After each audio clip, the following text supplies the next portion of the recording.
And weather is first up in the news this morning because towns across Iowa are on high alert after days of heavy rain. Flooding has given Dike New Hartford students a 2-hour delay this morning. Flooding led to voluntary evacuations in New Hartford yesterday.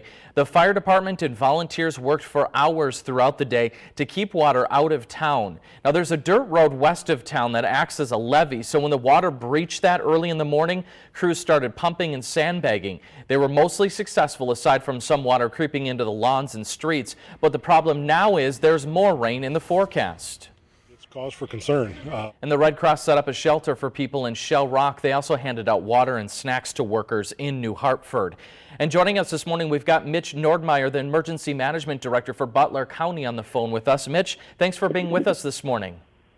Not a problem, Jason. Well, we just heard you there saying that it's going to kind of be a situation you have to watch all week. What is the latest on the flooding there?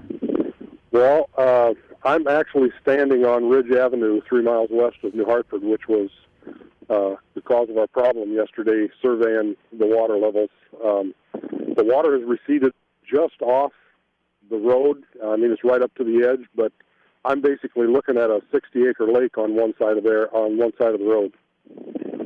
Okay, and are you still having some of your residents that are out of their homes this morning because of those voluntary evacuations? Yeah, we are. We had some of the gas turned off yesterday, or I should say Mid-America Energy turned it off, and we decided to leave that off overnight just in case some of those storms that came through overnight proved to be heavier than we expected. This morning, they're going to start turning the gas back on at about 8 o'clock. We expect residents to come back and just check their homes and everything. But we're going to have to keep a pretty close eye on this throughout the week because we're by no means out of the woods yet. Yeah, now, Mitch, beside that Ridge Avenue area that you're standing at currently, are there other areas in Butler County that people need to be aware of and look out for as they head out to work this morning? Yes, especially south of 240th, 250th streets all the way across the county. The southern third of our county is basically underwater, and there's been gravel roads underwater. State Highway 14 north of Parkersburg is now open again. State Highway 57 east and west of Parkersburg is open, so that's good news for Parkersburg people. They got more than one way in and out of town right now. We got school districts that are running late. Some are running hard surface roads, so people are going to have to be real careful about where they travel, because even some of these roads that have been underwater could have been damaged, and people might not really be able to tell that. Very good advice. Well, Mitch, thank you for taking the time to be with us this morning. We certainly appreciate it. You bet. Thanks, Okay. Jason. Well, another hard-hit town is Cherokee in northwest Iowa. The National Weather Service says the Little Sioux River jumped from 15 feet on Sunday to more than 26 feet by Monday. The town is coming together to make sandbags as the water is threatening their bridges. And just to the west in Lamar's, fields and banks surrounding the Floyd River have been overtaken by floodwaters. You can see the high water there has even swamped some trucks and cars. Some locals say the water rose too quickly within hours, and that this is the worst flooding that they have seen in years. That was a live look this morning at a news conference happening near Boston this morning about that deadly situation that has been ongoing all morning. Here's the latest from what you just heard there. All of Boston and several surrounding communities are on lockdown. People are being asked not to leave their homes as the search for that second Boston Marathon bombing suspect continues. This all started earlier this morning when the two suspects, who are Chechen natives, brothers by the way, got into a shootout with police. We're beginning with our first breaking news story this morning out of Cedar Rapids. That's where one man is dead following an officer-involved shooting. It happened this morning around 2:30 on 27th Street Northwest. That's where we find Josh Scheinblum this morning live with all the details for us. And Josh, the story is really unfolding right before us. Thank you, Josh, for that update. Now, the DCI is conducting this investigation because it is normal procedure in an officer-involved shooting. We obviously don't have any names yet of that driver or the officers involved. We'll be sure to get more details for you coming up on CBS 2 News at noon. The rising water is impacting travel on major roadways this morning. That includes Highway 30. The road is down to one lane, both east and westbound on either side of 380. Crews with the Iowa DOT spent much of the day creating a levee to keep the water out of the westbound lanes just outside of Tama. They're also using pumps to keep water water out of the median and the eastbound lanes. The DOT is asking motorists for patience while this flooding gets better. I realize it's an inconvenience for the motorists and they don't want to take a different route, or they only have so much time to go home, but you need to make it home. Just to be patient with us and come through the project slowly. I know that it is open, and the reason it is open is because we're doing the work that we're doing. The Iowa DOT says they'll be reevaluating the condition of the road later today to see if they need to continue pumping water. And before you head out to work this morning, make sure to check for road closures in your area. There are plenty of them. Here's a look at the Iowa DOT website this morning. Those big round red dots are the roads that are closed this morning due to flooding. So make sure to check this map to see if your route to work is affected. And if you want to see this map for yourself, we have a link on our webpage. Just go to cbs2iowa.com.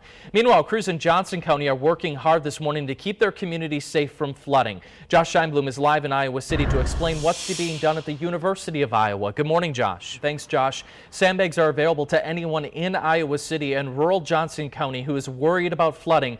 We have instructions on how to get sandbags for yourself on our website at cbs2iowa.com. Well, in just about an hour and a half, the Cedar Rapids Fire Department will be closing all boat ramps on the Cedar River. Boats and watercrafts are banned from being on the river when levels are at 13 feet or higher. That's because of fast water and debris. It's expected to hit that level later today and crest at 15 feet tomorrow. Ramps should reopen on Sunday after the water falls below that 13-foot mark. A Lamar's couple is hoping to see the damage to their home today after they were rescued from high waters earlier this week. The couple found themselves stranded in their own home when it became an island. It only took about 45 minutes for waters to surround their home. Out of their almost 5 acres of land, the only thing that you can still see is the top of the house and a barn. Tim, thanks for being with us. Tell us why it's so important for people to get out here today. Jason, it's really important for folks to come down to donate today, just because, as you said, during the holiday season, our blood supply tends to go a little bit low, and that's just because of the holidays. So usually it's right before Thanksgiving, it goes right after January. The blood supply drops a little bit, and that's just because people's lives get really, really busy. They just don't think about it, so people need to come down. Yeah, we all have big to-do lists at this time of the year. Exactly. And we were talking briefly before you came out to us here, and there's still a lot of space left for people to come down and donate blood. How can people do that? All folks need to do is today just come on down to Broadcast Park whenever it's convenient for them. We've got plenty of times available for them to come down and donate. So really, just right here off Collins Road, come down to Broadcast Park and donate. Great. Tim, thank you so much. And also, Tim had some good reminders for us last week. If you are going to donate today, make sure you eat a meal before you come down here today, and then also make sure to have a photo ID with you. They will be down here in the parking lot until 1:30 this afternoon. It's a big bus. You can't miss it. So come on down and help out. Joy, back to you. It's time to get it growing every Friday. Jerry Stevenson with Pleasant Valley Garden Center joins us, and this morning we're talking about a little bug, and we're all kind of itching a little bit out here this morning, because he has live aphids that are infesting these plants that you've brought here. Jerry, how common is this? Aphids are incredibly common. Really? You can't avoid them. And what's fascinating is their unique life cycle. They lay fertilized eggs that last the winter. Mm-hmm. The eggs hatch. They're all females, and they take about a week to 2 weeks to mature, and they start giving birth.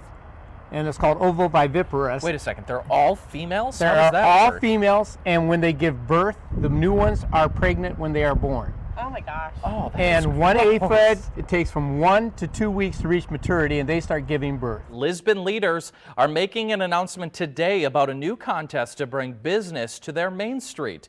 The winner gets 2 years free rent just for bringing their business to town. CBS 2's Brittany Borghi explains. That's Brittany Borghi reporting for us this morning. Lisbon is making the official announcement on this program at 1 o'clock this afternoon, and we're going to bring all the details on how you can compete tonight on CBS 2 News. Welcome back, everyone. Science is coming alive this morning, of course, with the help of our friends over at the Blue Door and Science Imaginarium. Joining us again, I can't take him seriously. Hey, it's all about safety. It's Alan Sweeney and Jordan Walker. Thank you guys so much for being here with us today. They brought us safety goggles, and it is safety first. We're going to do that. So. We've got goggles, we've got tarps. We don't know what's going to happen. Let's just launch right into it. What's going on, guys?